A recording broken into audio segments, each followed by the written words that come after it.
going on? And welcome to Totally Blitz podcast. We finna recap UFC Paris when everything that went down. Sergey Spivak, Cyril Gane, main eventer. As always, go down, like, and subscribe. Drop it in the comment section your thoughts on this card and how you feel about fighters moving forward and any bets that y'all cashed in this weekend. We do want to hear them. I know I cashed in mine. And if y'all were listening, I gave out the 3-leg parlay of all French fighters on the main card. You would have cashed with me.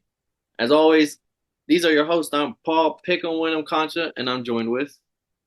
You already know it's your boy Kev Water, boy, aka the Don P. Like, and I ain't gonna lie to you, Paul. That was hard. I was watching like the French fighters, and I was like, dang, Paul just hit on. Damn, he just hit on the fuck. This man, Paul, is going crazy. So like, I was like, dang. Shout out to you for winning the parlay. Shout out anybody that betted with my boy Paul. But hey, man, niggas was in Paris this weekend. I'm not gonna lie to you. I was at home. But I was on the move. So tell me how I had so this card, the main card started at 3, right? I had an event I had to be at 3:30. So grabs fire, casually drinks Fireball. It's crazy. But motherfucker, I had an event I had to be there at 3:30. So I got to the event on time. Wanna know why? So I could leave on time. I was watching the UFC card on the way to the event. And I had my little brother's football game on. Shout out them boys, 55-14. Anyone that knows Kev, him saying that he got somewhere on time is a massive deal. So, like, yeah. y'all, I feel like y'all people aren't understanding the gravity of Kev being on time to play. He's never on time for the episodes that we record. So, like, the fact this man is on time, should let you know. You know, the old saying goes, he wouldn't even be on time for his own funeral. Like, that's Kev. That's the goal. Like, it's really to be like, I'm trying to get married, and then and I'm just sitting here looking at the bride, like, yo, you look fresh right now. Oh shit, what's everybody? Oh damn, what time this shit start? Niggas looking at niggas already walked in through the flowers, reindeer, all that. And I'm just like, oh shit, yo, this started when? Hey, well, I'm here. Let's get it. But so I'm watching the card on my phone. I'm watching my brother's football game on the iPad. Shout out them boys. They won 55-14 in their home opener out there in Wisconsin. And then and I'm get to the place, and then I'm handing out t-shirts. I'm like, here you go your shit. Here you go your shit. Here you go. They're over here giving us direction, assigning job and shit. Fuck that, Paul. I'm watching the call. I'm watching the I found some niggas that looked busy, and I stood there. And the second them niggas came out, that's the only time I talked to those niggas. The second them niggas walked off, I went back to watching the card. and then my ride after I get handed out all the shirts, everybody got assigned and everything like that. I dipped to go watch the fourth quarter of my brother's game and the rest of the card because I had to see what the French fighters were talking about. So I had an interesting little Saturday. I'm not gonna lie to you. Hey, and then I went back to the event after the card, and I was like, "Oh yeah, life is good." I will say the French fighters definitely showed up, and I think this is a betting trend. I think people need to look into. They haven't already. Is what I've been doing. Is like the UFC isn't going to go. I know Dana White. He's not going to go to a place, put on where everyone on the card, at least half of the fighters on the card, are usually a home fighter, and put him into a fight that will make that home fighter look bad. Like, he's going to get you into 50-50 fights or give you a fucking trash can to make you look good, get the crowd going. His whole thing is getting the crowd going so they can – look at Molly Meatball. Like, oh, I said Molly Meatball? Like, just like they're going to find people that these people can beat and make the odds look as good as you want them to look. And then all of a sudden you're going to cash in. I know I did. And French fighters went 7-2 altogether on the card. 7-2. And it really one of the losses was because 2 French fighters were fighting each other. So they really, if it wasn't 2 French fighters, it would be like 7-1. And the only loss was the opening fight on the card, the very first fight on the card. And everybody knows you never bet on that fight. You do not know who these people are. Do not bet on this fight. Facts. So yeah, but everyone else after that fight didn't lose. So I'm just saying, like, if you haven't already, get with the program. Bet on these home fighters. I noticed that's funny that you say that because I noticed that during UFC London, the first UFC London, I felt like, yo, bro, why are these London fighters fucking all them boys up? And then they be looking raw too. You be like, God damn, Patty's are gonna be champion. That and it be loud, all that, and then you see them boys fight in Vegas, and you're like, oh, where'd the crowd go? Like, Yeah, and I will say, use your mind. I'm not saying bet everything like that. Like we saw Moreno beat Figgy in the rematch. Like, but that's a super close fight. Like, just be smart with it. Don't be like, oh, like don't be super homer about it. Like, just know to pick your battles, and you're gonna have a winning percentage.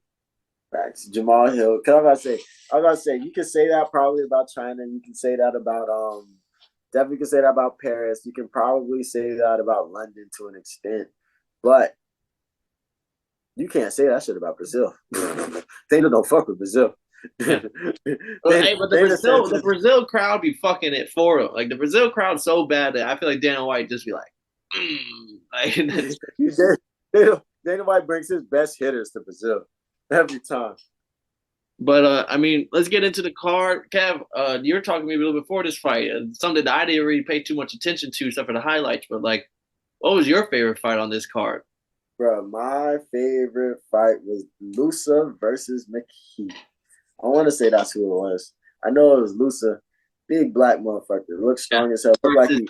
versus like Rise McCree. Yeah, I was looking at Brody, and I was like, damn, bro, do you eat the weights? Like, what the fuck is this? Big black motherfucker, Paul, fucking shit up. I'm talking throwing anime hands, and he get a takedown. I was like, oh, I fuck with you. I fuck with Brody. Yeah, I don't know how nice he is, but I fuck with dog. Big black motherfucker. Looks like y'all. We talking about Aljo be cutting weight. I want to see how much weight this motherfucker cuts. But he's not that tall though. But Hugh Hey, over he's from the Congo, so a lot of these African fighters are coming from the actual homeland. Their genes are just different. Like they can you can put two 185ers next to each other, bro. One's from Congo, another one's from America. They're not gonna. That's not the same 185. facts. Fact that Izzy's what 6'4" and 185 is crazy. Yeah, and this guy, you're telling me this guy was 170? That guy looks like his left leg was Izzy. Like that, this guy was massive. He was throwing them anime. I fuck with Brody. Anytime I see him on the card, I'm tuning in. And it was the feature fight of prelims. So next fight, I need to see my dog on the main card. But yeah, he got them anime hands. I'm talking JoJo, but fist to the no star. Tell him, boy. And also shout out, I forgot to toot my horn. I won verdict. I didn't win, but I placed top two in verdict. But in the MMA Fools tournament bracket for Fall King of the Fall, I made it to the championship. I busted everyone. I bust people at the Sugar Song card. I bust people on this card. Like the last card I won. I was actually came in first place on the last card, and so like now I made it to the championship round. I don't even know who I play, but it really don't matter. Like the way I'm rolling right now, the picks are hot. Nice. I didn't even know niggas is doing tourneys and shit like that. Yeah, you should get into it every week. It's basically like 1 through 16. You get a spot on the rankings, and then whoever has the higher score moves on to the next week. And Fu is making these graphics all himself. He's doing the research of who won, who had the higher score. Like shout out MMA Fu. If y'all don't follow him, go follow him. He's trying to get to 1,000 followers before DCWS next week, and he's only 20 away.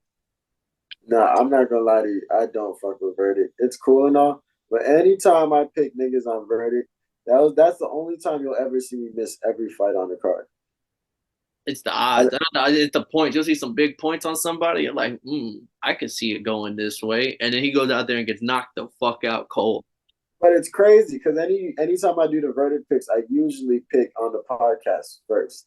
So like it's just the curse. Like those, I call it the Verdict curse. I do not get good picks on Verdict. Well, couldn't be me. But yeah, so besides Pelusa, what fight you was fucking with? What fight caught your eye? I liked all the French fighters showing out. Jocelyn Edwards was on the card, but she lost to a French fighter. I think she was a favorite too, so even the French dogs were barking.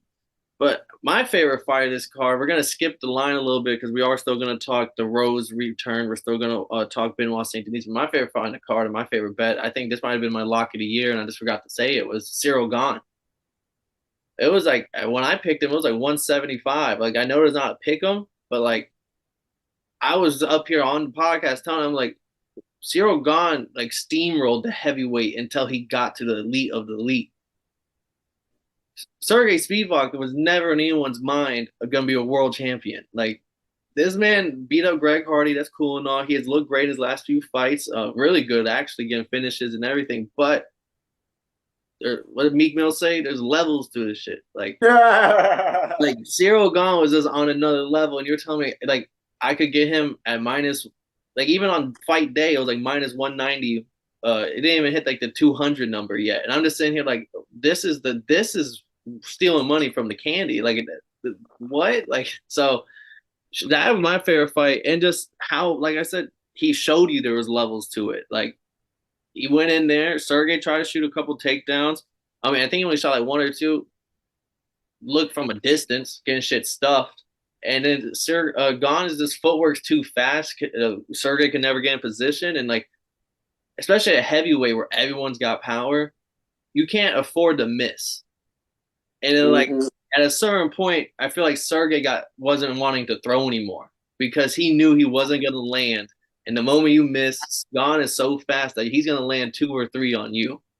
I was say, I feel like the entire second round he didn't really want to throw it. Yeah, like there comes a point where at that point I feel like fear is now a factor in the fight. I'm afraid to get knocked out and beat up. So now they're just gonna get this curl up, and then he's just gonna keep unloading. It's just at that point the fight was over. The ref didn't even have to stop it. Yeah, I feel like you can't do that as a heavyweight. I feel like there are a lot of divisions you can do something like that in. Heavyweight is not one.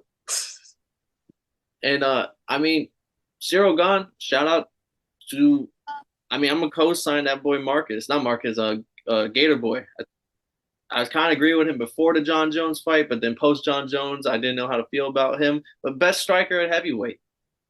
Just if you're talking about pure striking, footwork, how fast he is on, like he's throwing shit like he's a welterweight, but yet he's at like 230. Like maybe Tom Aspinall is gonna be the one that can challenge that, but even then, I don't think Tom Aspinall is able to throw kicks the way that Cyril Gane can throw kicks. I think Cyril Gane is nice. I'm still mad at how much I hate him because of y'all. Because I genuinely was watching him and I did never missed a chance to diss him. Like I literally was rooting for bro, even though I picked Spivak. I was rooting for bro, but like any chance I got to, I dissed Brody. So I hate y'all for making me hate Cyril Gane. But these are facts though. Cyril Gane is in a class of his own. It may not be the super S tier class, but it's a class of its own. Yeah, and then the other 2 fights that we're gonna. Wait, hold on. Oh, I was about to say, I thought you were gonna say something more. But to bring up Tom Aspinall, you know Tom Aspinall was in Paris. I he was there. Saw him in the crowd, but I didn't know. He said he wanted to storm the cage, but the UFC was like, nah. He understands he's not a bully. Brett doesn't want to fight. Cyril Gane doesn't want to fight Aspinall. He's not a bully. I'm not going to force him to fight. I'll just find the next guy.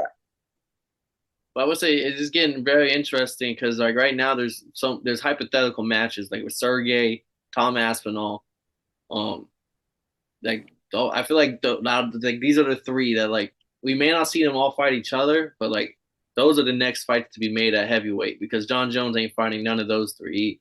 So it's got like those are the next 3 fights I think everyone's gonna be waiting to watch, and maybe a Curtis Blade versus Gelton Almeida, like those guys I think are just on the outside of like those 3.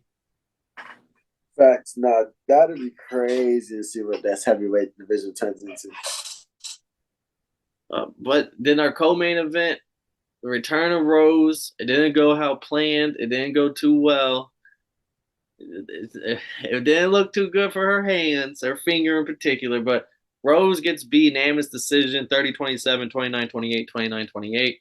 Fiorot, I mean, I feel like there's no complaints from anyone. Like this was an unanimous decision win. She did it in front of her home crowd. She beat a former champion. Did it pretty well. Still looked great. And like she's that like at flyweight, like she's like right there too. Like we're talking about those people that are just like right like outside of the title, like the title's in their grasp. They just go beat the person and go get it. Oh well, I mean, I didn't know that there were 2 29-28s because I respect Rose for that because she definitely broke her finger in the first round. And this man Pat Barry deserves to be motherfucking thrown under the jail, kid. This motherfucker talking about She's like, yeah, I think my finger's broke. You don't need a finger. I was like, what? Did you really just say that? And then people were coming about how like Trevor Whitman wasn't in the corner, but she came on to like her story or something and was saying like there's no like beef like at all. Like there's nothing. It's just He he was had to train doing just something else. engaging and shit. Yeah, and I didn't want to bother him. Like I wanted him focused for that. So like pick a side. I don't. Let us know in the comments. Is that true? 'Cause other people are talking about other rumors. Like nah, like bro, like so then like let us know in the comments how y'all feel about that situation. But yeah, Yeah, but I ask no questions when it comes to the Rosen coaches. Ever since I found out that no the, questions here about that. yeah, the husband and wife thing, I was just like, wait, what? She's like, and then they started when I don't ask no questions about them. I just keep it moving. No numbers, don't need nothing. I'm gonna keep it moving. Yeah, I'll keep it moving when it comes to them boys. But But she now, does. shout out Rose. Do you think she looked good at this weight class? I mean, it's hard to fully judge because her finger was completely gone after the first round. But like knowing that post, I think she could be a solid fighter. Knowing that like she was compromised early. Yeah, that's what gives me a lot of respect for her because she was. I do like her fake. I don't know what it is about her style. It's not that I don't like it. I think it's effective. I It gotta just fight. yeah, it just doesn't seem like she motherfucking. It doesn't seem like you can win decisions with this style. But like now that I know that later find out her hand was broken, now I was like, okay, I can respect a little bit more about how she was moving and maneuvering, and she still won around on 2 scorecards. So I was like, okay, And I mean, I gotta fight for her next in the division if she continues to stay at flyweight. Jessica Andrade. oh yeah, for sure, everybody beats Andrade. That well, I don't know if they can draw look bad, but that I feel like that's a better like welcome to the division fight than Marion Fiorot right now. Yeah, I think it was supposed to be like, dang, I need a co-main event, and this shit does sound kind of big. Like if Andrade would have won, if Andrade didn't book her last two fights, it would have been a good little co-main event. Yeah, But but she, Andrade kind of went. Those last two fights were kind of bad. yeah, she went against what 2 and 3 or 3 and 4. Yeah, That shit is crazy. Who do you think gets the title shot next? At least Blanchfield. Blanchfield. But what about Fury? That shit just knocked off She that Rose. was the last thing I was gonna bring up. She moved up to 3. Tadala Santos is at 4. Um, I don't know. Like she's still young, not young, but like she's been. I mean, Furiot's been fighting pretty active. Santos hasn't, so like I feel like Furiot's gonna be more active in trying to get a fight if it isn't with a champion who's next to me in rankings. Blanchfield, do you want to fight? No. Okay, well Santos, and then, but that's where I think that fight might not happen is because Santos, she has some like strings of inactivity. So and she's still young, so there's no real rush. You know, like you can figure things out before you jump in. You're already coming off a loss. Do you want to take a tough fight like this, or do you want to fight someone else? Santos is ranked above Tatiana Suarez. Is that a different weight class? Tatiana Suarez is not this weight class. She is the strawweight division. Lightweight Okay. is Grasso, Shevchenko, Blanchfield, Andrada, Lauren Murphy, Macy Barber, Casey O'Neill, Tracy Cortez. Okay. I understand that. I thought Tatiana Suarez was in this division because I'm like, oh, this shit's about to get crazy. Mm-mm. But out of all those names, I think the best fight I think is the Andrada for her next for Rose. And Miriam, I think she can pick her destiny. You wait it out. You try to fight somebody. You kind of got the ball in your court. Yeah, Then we'll see. Benoit Saint Denis, total ass whooping second round finish, but first round figured him out. Second round just decided, okay, this guy can't stand with me. Like there were a couple nut shots early, so we may have to say that real quick. But outside of a couple nut shots, I feel like Benoit Saint Denis just he got the takedowns, kept him on the ground, kept him pummeling him, like was active on top. Then even when it got on the feet, okay, like I'll win here too. Hit him with the meters, okay? It's like the One Punch Man meme, okay? So like, I mean, this man coming off the Bonfim win, coming off of this win, lightweight, like Benoit Saint Denis is kind of is a guy. You know what I say? He's coming really into his own as a killer in this division. A And killer for this entire country, truthfully. Yeah, he's not ranked yet, so I feel like his next fight should be a ranked opponent at lightweight. Maybe we get him with a steamroller. That's a tough division though. Yeah, I mean, you got steamroller and right out. The people on the bottom five of the division is Jalen Turner, Moicano, Steamroller, Diego Fiera, and RDA. Oh shit. Yeah, so like maybe a Drew Dauber who's also coming off a couple L's, and he's right. He's right. I mean, he just put on a banger with Steamroller, so that'd be a nice little fight. There it goes. But hell yeah. Well, what's cracking, man? Anything else on this card? No, I mean, I'm happy he kind of was sped up because UFC didn't take the whole time. They didn't waste our life with just 9 fights for 3.5 hours. So good on them for that. But Paris showed up. That was a good card. Shout out Cyril Gane, lock of the year right there. I don't think we'll get anything that easy money anytime soon. Hell yeah, man. I mean, Paris was lit. It definitely had its moments of excitement. Definitely a good time and a great way to spend a Saturday morning, Saturday afternoon type shit. And it was the same around the same time last year. I was like, oh, that's crazy. Because I was looking at my memories and I was like, oh, I did get snatched from the last UFC Paris card. Never can I ever just sit down and watch the entire card in Paris. Niggas don't want to see a nigga watching Paris. But we gotta get out of here. Y'all go down, like and subscribe as always. Thank y'all for watching. Stay tuned. The NFL is back. We'll be dropping our NFL. We already have the awards out, bets out. We already got predictions out. Everything is out. Only thing left that's coming later this week is the actual picks for week 1. Also, stay tuned for the UFC Sydney card. We'll be breaking that down later this week as well. Izzy versus Strickland. But as always, this has been Totally Blitz Podcast. I'm Paul Pickawinner. I'm joined with Kevin, Waterboy Savoy. And y'all didn't know, now y'all know, motherfuckers.